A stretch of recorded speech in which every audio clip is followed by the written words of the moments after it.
Pour beaucoup d'hommes, quand on parle de dysfonction érectile, l'idée est simple. C'est un problème d'ordre sexuel. Point. On pense tout de suite à une défaillance, quelque chose qui serait lié à la libido, au stress ou bien à la performance. C'est vu comme un problème très intime, très personnel, et bien souvent on l'attribue à quelque chose de psychologique. Bref, on imagine quelque chose de très localisé, comme si c'était isolé à une seule partie du corps. Sauf que cette vision des choses est vraiment très très incomplète.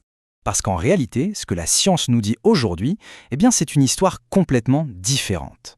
Il faut bien comprendre que dans de très nombreux cas, la dysfonction érectile, c'est en fait le tout premier signal d'alerte du système cardiovasculaire. Un signal qui peut se manifester des années avant un problème cardiaque sérieux. Et ça, le comprendre, ça change littéralement toute la perspective sur ce symptôme. Alors, pour bien comprendre pourquoi, il faut faire un petit tour du côté de la physiologie. Il faut voir qu'une érection, ce n'est pas juste un phénomène sexuel. Non, c'est avant toute chose un phénomène vasculaire et un phénomène d'une précision incroyable. Autrement dit, tout, et je dis bien tout, dépend directement de la qualité de la circulation sanguine. Contrairement à ce qu'on imagine souvent, une érection, c'est avant tout un mécanisme hydraulique. C'est aussi simple que ça. Ça commence où? Dans le cerveau. Le cerveau, il envoie un signal nerveux qui va déclencher la libération d'une molécule absolument clé, l'oxyde nitrique. Et c'est cette molécule qui va dire aux artères de se dilater. Résultat, les vaisseaux s'ouvrent, le flux sanguin augmente en flèche, le sang vient remplir les corps caverneux, et voilà, c'est cette pression hydraulique qui crée la rigidité. Donc, le point crucial, le voilà. Sans une circulation sanguine vraiment efficace, le mécanisme, il ne peut tout simplement pas fonctionner correctement. C'est mécanique. Ok, pour que tout ce système vasculaire puisse fonctionner de manière optimale, il y a 3 conditions, et elles sont absolument essentielles. Premièrement, il faut des artères souples, des artères capables de se dilater facilement sans forcer. Deuxièmement, il faut un endothélium fonctionnel. L'endothélium, qu'est-ce que c'est? C'est la fine paroi interne de nos vaisseaux sanguins et son rôle est fondamental pour réguler la circulation. Et troisièmement, bien sûr, il faut une production suffisante d'oxyde nitrique, ce fameux signal chimique qui ordonne la dilatation. Si un seul de ces 3 piliers commence à faiblir, la circulation est moins efficace et la rigidité devient petit à petit plus difficile à obtenir. Mais il y a un détail anatomique qui est super important et que franchement, la plupart des gens ignorent. C'est que les artères péniennes, elles font partie des plus petites artères de tout le corps humain. Leur diamètre, c'est quelque chose comme 1 à 2 mm. C'est minuscule. Pour donner un point de comparaison, les artères coronaires, celles qui irriguent le cœur, elles font entre 3 et 4 mm. Presque le double. Alors, on pourrait se dire que cette différence est minime, 1 mm ou 2. Quelle importance? En physiologie, ça change absolument tout. Tout. Pourquoi? Parce que la règle est simple.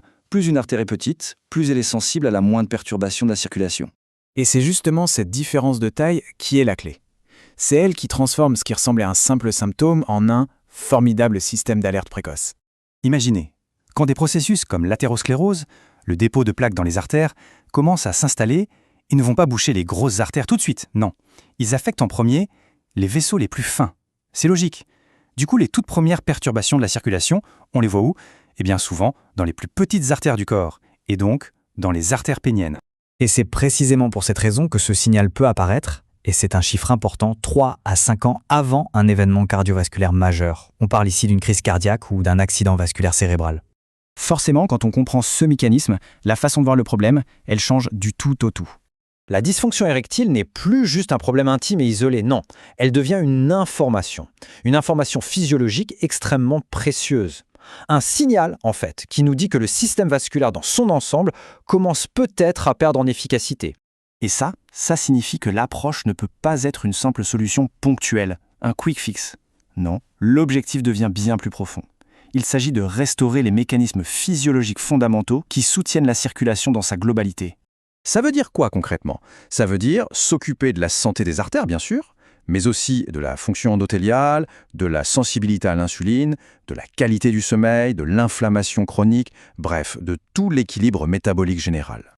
Parce qu'au final, il faut retenir cette idée clé, la performance masculine, bien souvent, n'est que le reflet de l'état de santé général du système cardiovasculaire. Alors, ce signal, ce n'est pas une fatalité. Loin de là. C'est une information biologique précieuse. Et c'est même et surtout une opportunité. L'opportunité de prendre sa santé vasculaire en main, bien avant que des problèmes plus sérieux ne fassent leur apparition. Et pour celles et ceux qui veulent vraiment approfondir cette approche physiologique, eh bien, c'est précisément tout ce qui est expliqué en détail dans mon livre Performance masculine après 50 ans, comprendre les mécanismes vasculaires et restaurer une fonction érectile stable.